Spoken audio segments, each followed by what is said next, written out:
আসসালামু আলাইকুম tiny world family, কেমন আছেন সবাই? আশা করি সবাই অনেক ভালো আছেন।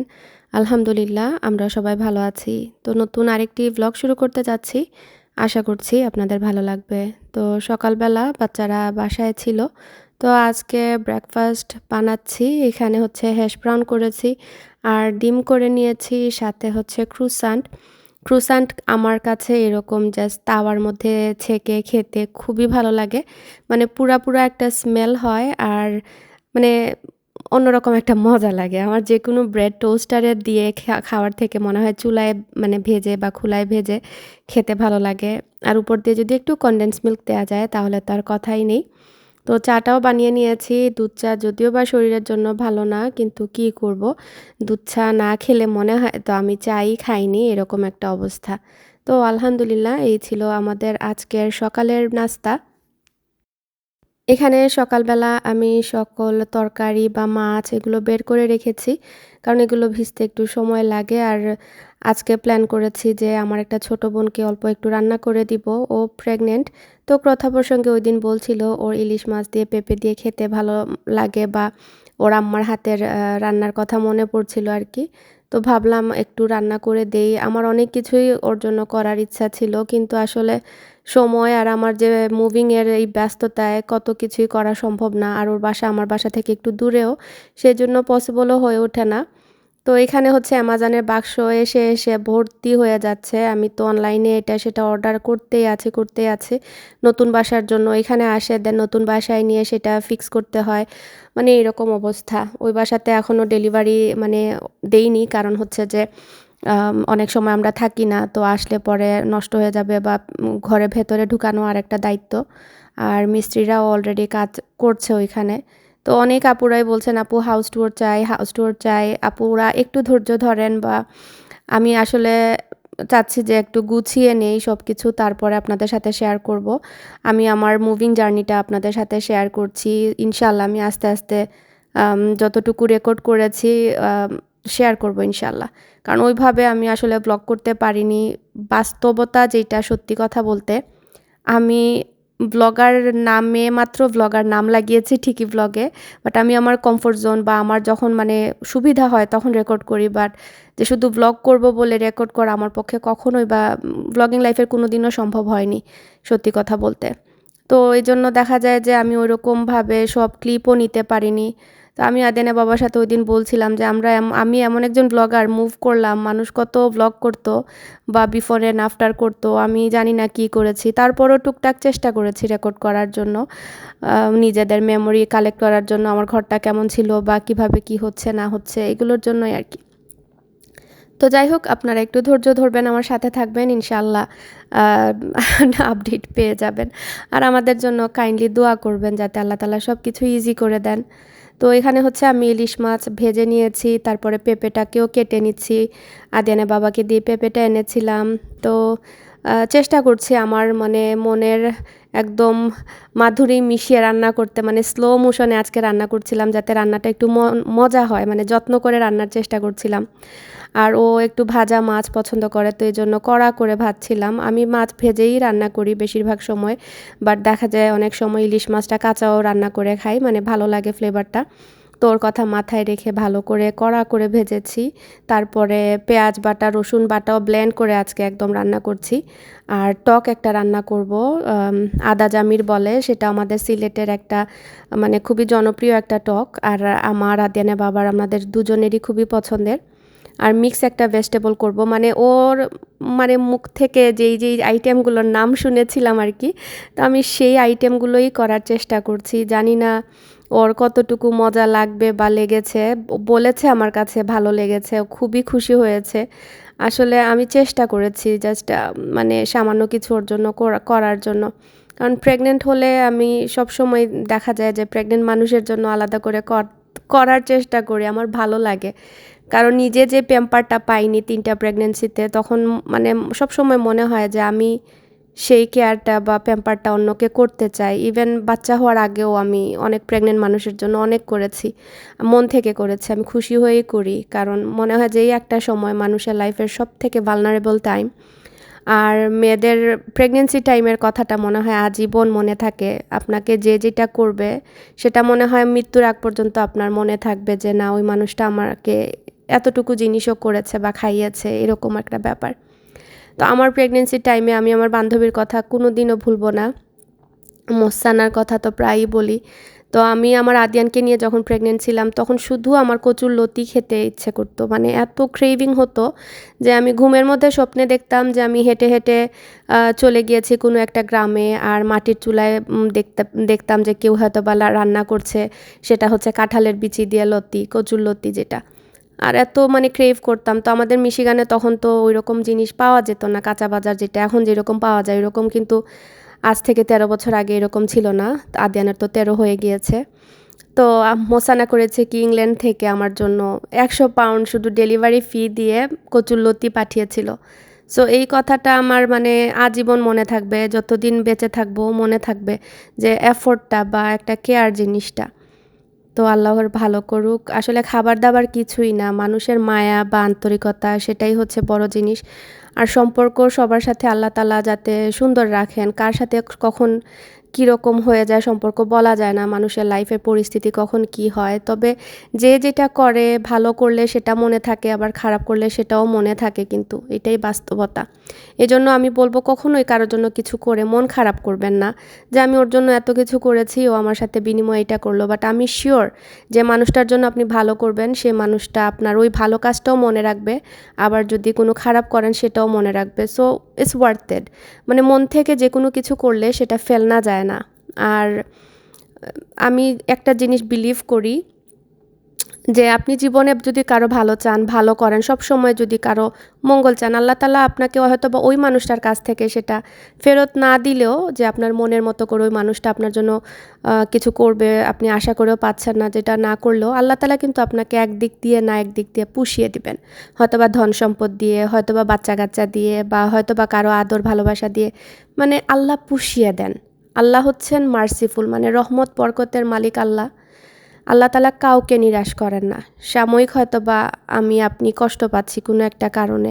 দেখবেন আল্লাহ তাআলা ওই কষ্টটা অন্য দিক দিয়ে আপনাকে পুষিয়ে দিচ্ছেন। আপনি হয়তো টেরই পাচ্ছেন না। এজন্য সর্বদা আমাদের শুকরগুজার করা উচিত। আসলে কথা বলা শুরু করলে আমি তো কথা বলতেই থাকি।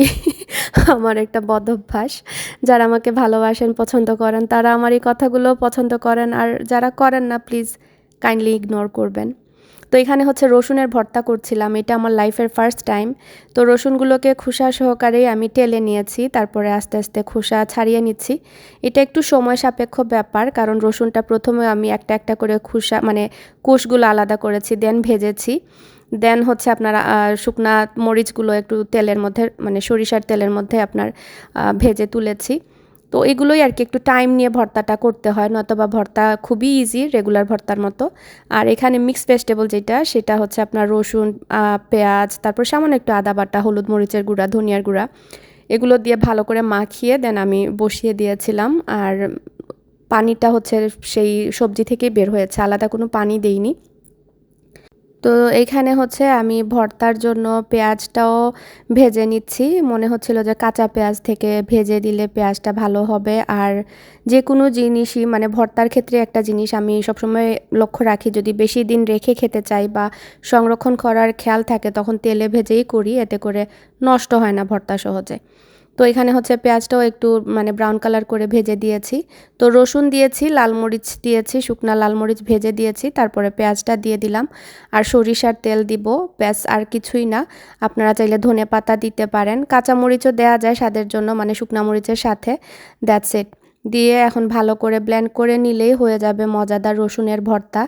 আমার আজকে সরিষার তেলও শেষ হয়ে গিয়েছিল, তো ভাগ্যিস অল্প একটু ছিল। তো যতটুকু ছিল ততটুকুই দিয়ে দিয়েছি। আর ধনেপাতাটা দিয়ে আমি এখন ব্লেন্ড করে নিব। এটা আসলে আমার একটা ফুড প্রসেসর, তো ওইভাবে একদম মিহি করে ব্লেন্ড করিনি, একটু মানে ছাবা ছাবা এই টাইপের রেখেছি। তো এই তো। আর এখানে বক্সে করেও নিয়ে নিয়েছি। আসলে প্রথমে শুধু প্রিয়াকে দেওয়ার প্ল্যান ছিল, পরে ভাবলাম উর্মির জন্য অল্প একটু করে নেই, কারণ ওর বাসা মানে ওদের বাসা দুজনেরই পাশাপাশি। নয়তোবা আমি আরও বেশি করে রান্না বসাতাম। আসলে মানে কোনো প্ল্যানিং ছাড়াই যেটা বললাম রান্নাটা শুরু করেছিলাম। পরে মনে হলো যে না একসাথে দুজনকেই দেই অল্প, অল্প করে। তো এই তো এখানে সবজির জন্য বাগারটা দিয়ে দিয়েছি। এখানে হচ্ছে জাস্ট পেঁয়াজ আর সামান্য রসুন আর একটু পাঁচফোড়ন দিয়ে বাগার দিয়েছি। সবজিটাও আমার কাছে ভালো লেগেছে। তো এখানে জাস্ট বিন, তারপরে গাজর, ফুলকপি, তারপরে হচ্ছে লাউ ছিল, সামান্য একটু পেঁপে ছিল। তো যা ঘরে ছিল আর কি সবজি, আলু ছিল। তো এগুলো দিয়ে আর কি সবজিটা রান্না করেছি। তো এগুলো এখন আস্তে, আস্তে বাটিতে বাড়া শুরু করেছি। রান্না শেষ করে এখন আজরাককে সাথে করে নিয়ে যাব আদিয়ানকে আনার জন্য। আজকে আজরাক স্কুলে যায়নি কারণ ওর একটু মানে জ্বর জ্বর ভাব ছিল, এই জন্য ওকে বাসায় রেখে দিয়েছিলাম। আর ও তো মোজা একটার উপর আরেকটা পরে এমন অবস্থা হয়েছে যে জুতা পরতে পারছিল না। পরে জুতা ছাড়াই ওকে নিয়ে গিয়েছি, বললাম বাবা চলে আয়, ভাইয়ার আসার টাইম হয়ে গিয়েছে। কি একটা কাণ্ড করে। এদিকে নেইবারহুডে জানি না কি সিস্টেম, একটু সল্ট ফেলেনি, ড্রাইভ করা এত টাফ। কালকেও একটা বাচ্চা এরকম ঠাস করে পড়েছে। এখনকার বাচ্চারা জানি না কি স্টাইল, রেগুলার শুজ পরেই যে হুডি পরা, এত ঠান্ডার মধ্যেও পাতলা জ্যাকেট পরা থাকে, এক একটা দেখবেন টি শার্ট পরা। মেয়েগুলো তো আরও অবস্থা কাহিল। ওই দিন দেখেছি যে মানে কি বলে মিনি স্কার্ট পরা, কোনো মানে লেগিনও নাই, কিচ্ছু নাই, মনে হচ্ছে সামার টাইম। তো আদিয়ান বলছে আম্মি জান এখন এটা ট্রেন্ড, মানে যত বেশি কুল থাকতে চাও, মানে এই যে দেখুন বাচ্চাটা, রেগুলার আমি জুম করে দেখাই, এই যে রেগুলার কাপড় পরা, অথচ আমি কত মানে হেভি ডিউটি জ্যাকেট লাগিয়ে এসেছি, কত মানে ঠান্ডা আমাদের, ওদের রক্ত গরম, এই জন্য ওদের লাগে না, পাতলা হুডিতে হয়ে যায়। আর যেটা বলছিলাম নেইবারহুডের কথা, একটু সল্ট ফেলেনি, রাস্তা একদম একটু ক্লিনও না, পিচ্ছিল হয়ে আছে, একদম আইসি স্লেটের মতো। এই যে আমার আদিয়ান শোনা আসছে স্নোর ভেতরে হেঁটে হেঁটে। হায়রে আল্লাহ রে, স্নো গাগল ফিন দিয়ে আইলো নে, তোমার রেগুলার চশমা কই রেবো বাঙ্গিল চুন মনে। তো আদিয়ানকে বাসায় ড্রপ অফ করে আমি কুইকলি আজরাকে খাওয়ালাম। খাইয়ে আদিয়ানের বাবাকে বললাম যে ফালাক আসলে যাতে ওকে মানে খাবার দেয়। আমি ওর জন্য আলাদা করে পাস্তাও রেডি করে গিয়েছি। আর আমি এখন বের হয়ে যাব ওদের বাসার উদ্দেশ্যে, নয়তোবা পরে সন্ধ্যা হয়ে যাবে আর আমি সময়ও পাবো না।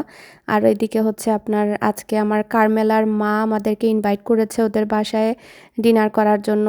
যখন থেকেই আমরা চিন্তা শুরু করেছি যে আমরা বাসা মুভ করব, তখন থেকেই মনের ভেতরে একটা চাপা কষ্ট কাজ করছিল যে আমাদের নেইবারহুড বা আমাদের নেইবারদেরকে ছেড়ে চলে যেতে হবে। কারণ কারমেলা আর সেল, আমি সব সময় বলি আমার ফালাক আর আজরাকের বেস্ট ফ্রেন্ড। কারমেলা হচ্ছে ফালাকের মানে একসাথে, মানে ওদের জন্ম আমি দেখেছি, ওইখানে আসার পরে ওদের জন্ম হয়েছে। আর স্যারা যে ওদের মা আমার সাথে, মানে আমরা সেম এইজের, আই থিঙ্ক আমাদের মনে 2 মাস না 3 মাসের ব্যবধান। তো আমরা গল্প শেষই হয় না। আমি প্রায় সময় হয়তো বা খেয়াল করেছেন আমি গল্প করেছি আপনাদের সাথে। তো ওরা মানে এত আন্তরিক, তো আমাদেরকে বলেছে আজকে পিৎজা খাওয়াবে, আমাদের সাথে টাইম স্পেন্ড করবে, তো আমি ওইখানে যাব। তো বাসায় চলে এসেছি, প্রিয়া তো জোর করে একদম আমার জন্য পিঠা টিঠা ভেজে রেখেছিল, মানে আমি জাস্ট বলেছি যে আসছি, খেও না। তো উর্মিরকে ড্রপ অফ করলাম, প্রিয়াকে ড্রপ অফ করে বাসায় আসলাম। এসে এখানে হচ্ছে আপনার আমাদের টেবিল নেয়ার জন্য আসছে, কিচেনের টেবিলটা আমি বিক্রি করার জন্য মার্কেট প্লেসে দিয়েছিলাম। আর এখানে হচ্ছে পাস্তা বানিয়ে নিয়ে যাচ্ছি, যেহেতু ওরা বলেছে পিৎজা খাওয়াবে, তো আমি বললাম আমি বাচ্চাদের জন্য পাস্তা নিয়ে আসবো। সো এসে আমি কুইকলি পাস্তা বানালাম। এর ভেতরে এসে আমার টেবিলটাও নিয়ে গেল, মানে কি একটা অবস্থা। আর দেনে বাবা তখন বাসায় ছিল না, দেন বাচ্চাদেরকে নিয়ে ওদের সাথে টাইম স্পেন্ড করে বাসায় আসলাম। এসে ওই দিন আমাদের একটা ফ্রেন্ড মেসেজ দিয়েছে গ্রুপে যে কফি খেতে বাইরে যেতে চাই কিনা। তো আমি বললাম আমার দরকার আছে, একটু বের হই, নয়তো বা আমি পাগল হয়ে যাব। পুরো দিনের মানে মুভিংয়ের যে একটা স্ট্রেস, যারা মুভ করেছেন বাসা তারা জানবেন যে কীরকম একটা স্ট্রেস যায়। তো আমি চলে এসেছি, আমার বাসা থেকে 15 মিনিট দূরে ছিল এটা hub coffee shop I believe, আর এটা রচেস্টারে পড়েছে। তো এখানে অনেকক্ষণ ছিলাম, প্রায় 2 ঘন্টার মতো গল্প টল্প করে তারপরে হচ্ছে বাসায় চলে যাব। আমি আসলে মুভ করছি, এতদিন ধরে মুভ হব বা প্রসেসিং চলছে, কাজ চলছে ওই বাসায়, এই বাসায়ও মানে আমরা দৌড়ঝাঁপের উপর, মানে আমার পুরো বাসায় ইনট্যাক্ট আছে, এখনও কোনো কিছুই প্যাক করিনি। বাট এই টেবিলটা সরে যাওয়ার পর থেকে আমার বুকের ভেতরটা না কেমন কেঁপে উঠছে বারবার, মনে হচ্ছে যে finally it's happening, the reality is hitting me right now. মানে এই আমি বুঝাতে পারবো না কেমন একটা ফিলিংস হচ্ছে, আমার ভেতরটা ধাক করে উঠছে। আমি কিচেনে এখন ভাত খেয়েছি ওই টেবিলে বসে, ফর্মাল ডাইনিংয়ে বসে ভাত খেয়েছি, কারণ তো টেবিল নাই। আর কেমন যে লাগছে আমি আপনাদেরকে বলে বোঝাতে পারবো না। আমার একটা পাতানো সংসার বলতে গেলে আমি ফেলে চলে যাচ্ছি নতুন সংসারে, নতুন আশায়, নতুন জীবন শুরু করার তাগিদে। জীবনের চাহিদায় আমাদের আসলে কোথায় থেকে কোথায় নিয়ে যায়। মানে একটা ভাড়াটিয়া বাসায় থাকলেও সেই জায়গার জন্য মানে মায়া হয়ে যায়। আর আমি আজকে প্রায় 12 বছর অলমোস্ট এই বাসায়। এই বাসা রেন্টে যাবে ঠিকই, কিন্তু সংসার তো সেই ঘর তো আর সেম থাকবে না। আমার এই যে পাতানো সংসার বা অন্য মানুষ যখন চলে আসবে তখন তো ডিফারেন্ট মানুষ, ডিফারেন্ট রকমের সব কিছু থাকবে। আমার ঘর তো আর আমার থাকলো না, যদিও বা আমার মানে ওনারশিপ আমার, বাট সংসার তো আমার থাকবে না, অন্য মানুষ বসবাস করবে। এই ঘরে প্রত্যেকটা কর্নার নিজ হাতে সাজিয়েছি, রেনোভেট করেছি। লাইক আমি ইমোশনাল হয়ে যাচ্ছি। আমি সত্যি বলছি, আজকে টেবিল যাওয়ার পর থেকে আমি এই ফার্স্ট টাইম আমি রিয়েলাইজ করছি যে সত্যি আমরা মুভ করছি। এর আগ পর্যন্ত আমি একটুও বুঝিনি যে আমি মুভ করছি বা হচ্ছে। I was in a dream, মানে স্বপ্নের ঘোরের ভেতর মানুষ থাকে যে, আমি এরকম ঘোরের ভেতরে ছিলাম। আর একটা ভয় কাজ করছে আমার, জানি না কেন, কি একটা যে অজানা ভয় আমার ভেতরে কাজ করছে যে আদৌ সব কিছু মানে হচ্ছে, যেটা আমি মানে অনেক কিছু আছে বলা যায় না আসলে ব্লগে। তো যাই হোক, দোয়া করবেন আপনারা সবাই অন্তরে অন্তঃস্থল থেকে, যারা আমার লাইফের এই বিশেষ মোমেন্টগুলো শেয়ার করেন বা আমি করছি আপনাদের সাথে, যারা এনজয় করেন, আমাকে মন থেকে ভালোবাসেন, দোয়া করেন। তো প্লিজ আপনারা আমার জন্য একটু দোয়া করে দিবেন, আল্লাহর কাছে চাইবেন যাতে আল্লাহ তাআলা আমাদের জন্য মুভিংটা ইজি করে দেন। আর সবার দোয়া আসলে কার কখন দোয়া কবুল হয় আল্লাহ তাআলাই ভালো জানেন। আর মানে আল্লাহ তাআলা কবুল করেন মানে কী বলছি নিজেও জানি না।